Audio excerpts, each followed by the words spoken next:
नमस्कार साथियों, स्वागत है आपका सोगना इंडियन म्यूजिक थ्योरी में। आज हम वेंकटमखी के अनुसार दिए गए 72 थाटों की रचना विधि पढ़ेंगे। तो चलिए शुरू करते हैं आज की वीडियो। तो देखिए, हमने यहाँ पे जितने भी स्वर हैं उन सभी स्वरों को हमने यहाँ पे लिखा है। इसमें सिर्फ हमने एक ही स्वर को छोड़ा है। आप ध्यान से देखिए, सा रे कोमल, रे शुद्ध, ग कोमल, ग शुद्ध, म, इसमें म तीव्र हमने छोड़ दिया है। प, ध कोमल, ध शुद्ध, नी कोमल, नी शुद्ध और सा तार सप्तक का। इसमें हमने म तीव्र छोड़ा है। क्यों छोड़ा है? क्योंकि 72 थाटों की रचना करने के लिए सबसे पहले 36 थाटों की रचना होगी, तभी उसके बाद 72 थाटों की रचना होगी। तो पहली बार हमने म शुद्ध लेना है, दूसरी बार हमने म तीव्र लेना है, क्योंकि ये इसके जो पूर्वार्ध और उत्तरार्ध बनाने में इसमें हमें सहयोग करेंगे। तो इसके लिए कुछ शर्तें हैं। सबसे पहले हम इनमें 6 स्वर इधर रखेंगे, 6 स्वर इधर रखेंगे। उसके बाद हम यहाँ पे एक लाइन खींच देंगे।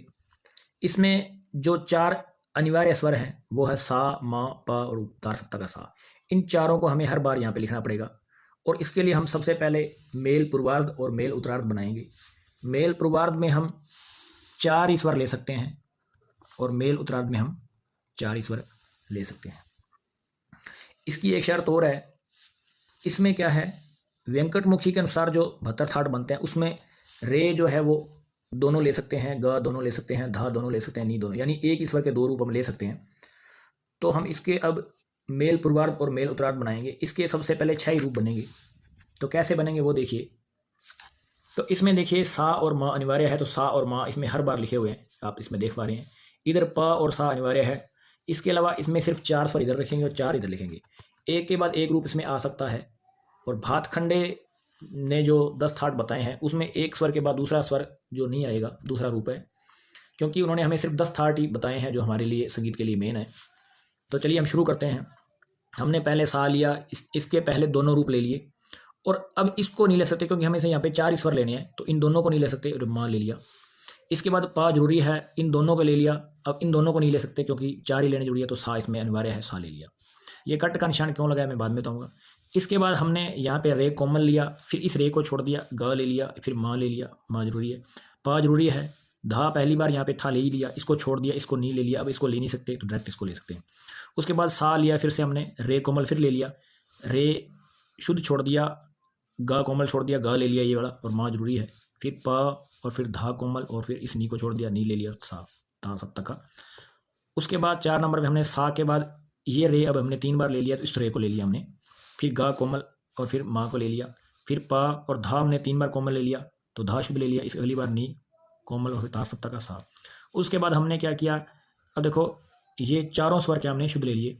उसके बाद हमने ये दोनों ही छोड़ दिए, जैसे कि हमने यहाँ पे दोनों ही लिए थे तो यहाँ दोनों ही छोड़ दिए और दोनों गा ले लिए। माँ लेना जरूरी है। यहाँ हमने धा दोनों लिए थे, या धा दोनों छोड़ दिए, यहाँ पे नी दोनों ले लिए और सा ले लिया, तार सप्तक का सा। अब देखिए, इसके टोटल 6 रूप बन चुके हैं। तो इन 6 रूपों को आपस में जो मल्टीप्लाई कर देते हैं तो टोटल 36 थाट सामने आते हैं। जैसे कि ये टोटल 6 है, तो इसको इन सबसे गुणा करेंगे, फिर इसको इन सबसे करेंगे, फिर इसको, इसको, इसको और फिर इसको, इन सबसे मल्टीप्लाई करने के बाद हमारे सामने 36 थाट आ जाते हैं। तो जैसा कि हम देखें यहाँ पे नीचे हमने क्या किया, पहला जो था उसके हमने, देखिए यहाँ पे आपको दिख रहा है, ये जो पहला है इसको हमने 6 बार लिख दिया, सा रे कोमल रे शुद्ध माँ, सारे रे माँ, सारे रे माँ, सारे रे माँ, सारे रे माँ, सारे रे माँ, हमने इसको 6 बार लिख दिया है। इसके बाद जो पहला था, ये जो पहला है इसको हमने लिखा, फिर दूसरा लिखा हमने, फिर तीसरा लिखा हमने, फिर चौथा लिखा हमने, फिर पाँचवा, छठा। तो चौथे में यहाँ पे थोड़ा यहाँ ये लगाना था, तो देखिए ये हमने लिख दिया है। अब देखिए इन सबको जब हम मल्टीप्लाई, ये मल्टीप्लाई तो हम कर चुके हैं, तो ये क्या है कि इसके एक से, ये जो पहला था इन सबसे गुणा करने के बाद एक से हमारे 6 रूप प्राप्त हुए हैं। तो अब ये दूसरे से 6, तीसरे से, चौथे, पाँचवें 6, तो इन 6 से 6 रूप मिलेंगे, टोटल 36 थाट बन जाएंगे। तो अब आप कहोगे कि बाकी 36 थाट कहाँ गए, तो वो माँ तीव्र लगाने से 32 थाट बनेंगे। इन सब में क्या है, माँ तीव्र जोड़ देने से बाकी जो है बन जाएंगे। अब इसमें से हम वो थाट चुनते हैं जो हम भातखंडे ने हमारे काम के बताए हैं, 10 थाट। तो सबसे पहले मैंने यहाँ पे आपको बताया था, मैंने कट लगाया है। ये जो कट लगा रखा है ये हमारे थाट काम का नहीं, क्योंकि इसमें 2 रूप आ गए। अब इसमें क्या है, 2 रूप नहीं आए, सा रे ग म प ध नि सा, तो इसमें रे ग धा नि कोमल है, ये भैरवी थाट कहलाता है।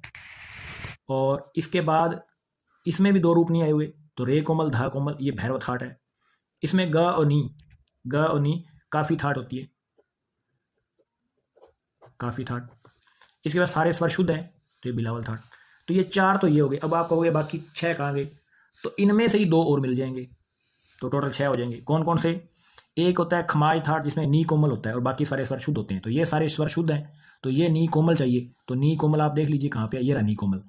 तो इसको मल्टीप्लाई जब करेंगे इसके साथ, सारे गामा प ध नी सा नी कोमल, तो ये बन गया खमाज थाट, 5वां हो गया। इसके बाद एक और थाट इसमें बच गया है, मैं इसमें थोड़ा ढूंढ लेता हूँ। ग नी भी आ गया, हाँ ग ध नी शायद इसमें, ग ध नी है, ग धी नी असावरी थाट होता है। तो देखो इसमें ग है और धानी कोमल देख लेते हैं हम कहाँ, ये रहा धानी। अब इनको जब आप उसमें मल्टीप्लाई करेंगे, तो मतलब जोड़ेंगे, तो सारे ग कोमल म प ध नी सा, तो ये असावरी थाट बन जाता है। तो 4 तो ये थाट थे और 2 मैंने आपको बता दिए, इधर खमाज और इधर असावरी, तो ये टोटल 6 हो गए। अब बचे 4 जो थाट हैं वो हमारे म तीव्र करने से होंगे, तो वो कौन कौन से हैं आपको बता दें। चारों जो कोमल यानी 3 कोमल और 1 तीव्र स्वर मिलने से तोड़ी थाट बनता है, तो जिसमें होता है रे ग म ध, रे कोमल, ग कोमल, म तीव्र और धा उसमें तोड़ी में होता है। रे म ध मारवा में होता है, रे कोमल म तीव्र धा कोमल, तो ये मारवा थाट में होता है। पूर्वी थाट है, तो मारवा तोड़ी पूर्वी और एक और थाट है, तो ये टोटल 10 थाट बनते हैं जो कि भातखंडे ने दिए, और 36 थाट मैंने आपको बता दिए हैं। इसका इस तरह से जो है मेल पूर्वार्ध और मेल उत्तरार्ध लेने से ये टोटल 6 रूप बनेंगे। ये 6 थाट हो गए, जिसमें से 4 थाट हमारे काम के थे, 2 थाट मैंने आपको बता दिए, 6 थाट हमारे काम के हैं। बाकी हमारे काम के नहीं, हालांकि वो थाट वो भी हैं ब्रैकेट में के अनुसार। और इसके अलावा जब हमने यहाँ पे आए, तो ये 6/6 करने से ये टोटल 36 बनेंगे, और फिर इसमें म तीव्र करने से 36 और बन जाएंगे। ये बन गए हमारे 72 थाट, और इसमें से 10 थाट जो हमारे काम के हैं, तो ये हमारे भैरवी, भैरव, काफ़ी, बिलावल, असावरी, खमाज, तोड़ी, पूर्वी। तो इस तरह से ये टोटल क्या है 10 हमारे थाट हैं। तो यदि आपको और ज़्यादा विस्तृत थाट के बारे में जानकारी चाहिए तो आप चैनल पर कमेंट करें, और वीडियो अच्छी लगे तो लाइक करें, शेयर करें, और चैनल पर नए हैं तो सब्सक्राइब करें। आज के लिए इतना ही, थैंक यू।